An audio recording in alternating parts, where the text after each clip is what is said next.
Welcome to the Buddha Sutta YouTube channel, where you can explore the sacred teachings of Buddhism.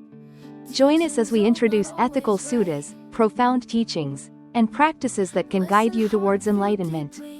It's a blessing that we are here together, so let's begin with the content overview, description.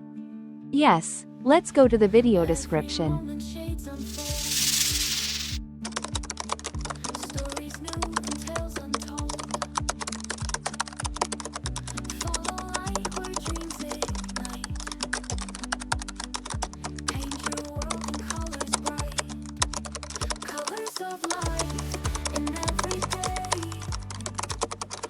Why save someone if they repay you with harm? During his journey of enlightenment in teaching beings, Buddha encountered many challenges and adversities. One profound story is about how, despite being an enlightened one revered by kings, Buddha was ignored and even mocked by villagers, while his disciple, Venerable Moggallana, was warmly welcomed by the same villagers. This story not only reflects the harsh realities of life, but also contains deep lessons on karma and how to conduct oneself in life. 1. Buddha. The Enlightened One was respected by kings but possibly ignored and teased by a certain group of people. Buddha, with infinite compassion, renounced his throne and luxurious life to find the path of liberation for himself and all beings. After attaining Buddhahood, he spent most of his life traveling and teaching the Noble Eightfold Path and the Four Noble Truths. However, not everywhere he went was he warmly received. Once when Buddha visited a village, instead of being welcomed as a saint, he was mocked and disrespected by the villagers. They ignored his teachings and even acted disrespectfully towards him. This raises the question, why would an enlightened one, who always lives with compassion and wisdom, be treated this way? 2. People respected Venerable Moggallana because in a previous life he had helped them. In contrast, Venerable Moggallana, one of Buddha's foremost disciples, was warmly welcomed by the same villagers. They not only respected him, but also offered him valuable gifts and listened to his teachings with reverence.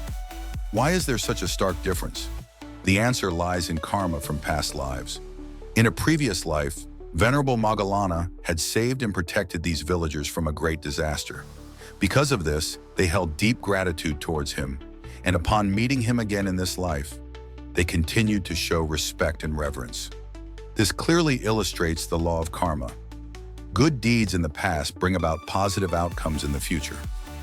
3. Our karmic debtors can also be our relatives, friends, or even our own children. The story also highlights an important concept in Buddhism: enemies from past lives. These are individuals with whom we had unresolved karmic debts in the past. They could be relatives, friends, or even our children in this life. However, due to karmic debts from past lives, they may become people who cause us difficulties and suffering in this life. When encountering such individuals, instead of resenting or retaliating, practitioners should understand that this is an opportunity to repay karmic debts and cultivate self-improvement. Buddha taught that all suffering and difficulties we encounter stem from our own karma. Thus, meeting and living with enemies from past lives is part of the path to enlightenment and liberation. 4th, Bodhi companions are kind people who help us on both our spiritual journey and in our everyday life. In contrast to enemies from past lives, spiritual companions are those with whom we have positive karmic connections from previous lives. They are good people who are always ready to help and support us in both daily life and spiritual practice. They could be friends, relatives, teachers, or even strangers who appear at the right time to help us overcome challenges. In life, we should cherish and maintain relationships with spiritual companions.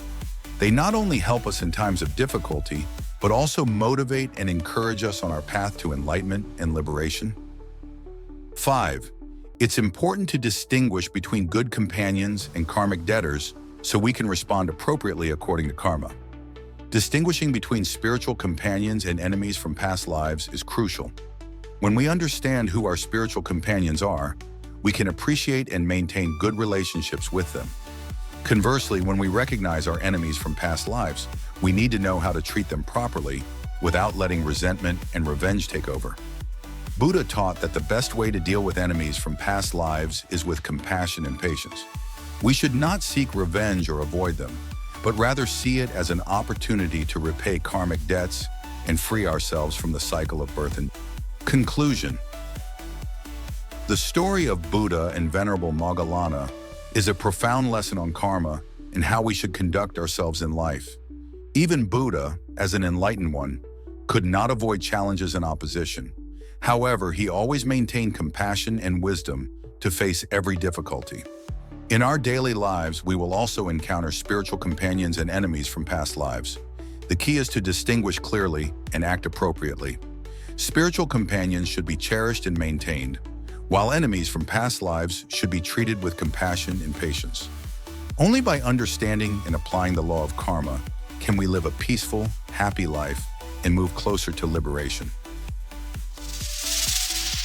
Thank you for watching our video on the Buddha Sutta channel. If you find the teachings of the Buddha valuable, please share our channel with your family and friends. Your support helps us spread the wisdom of the Buddha to more people. Don't forget to like, comment, and subscribe for more insightful content. May peace and happiness be with you.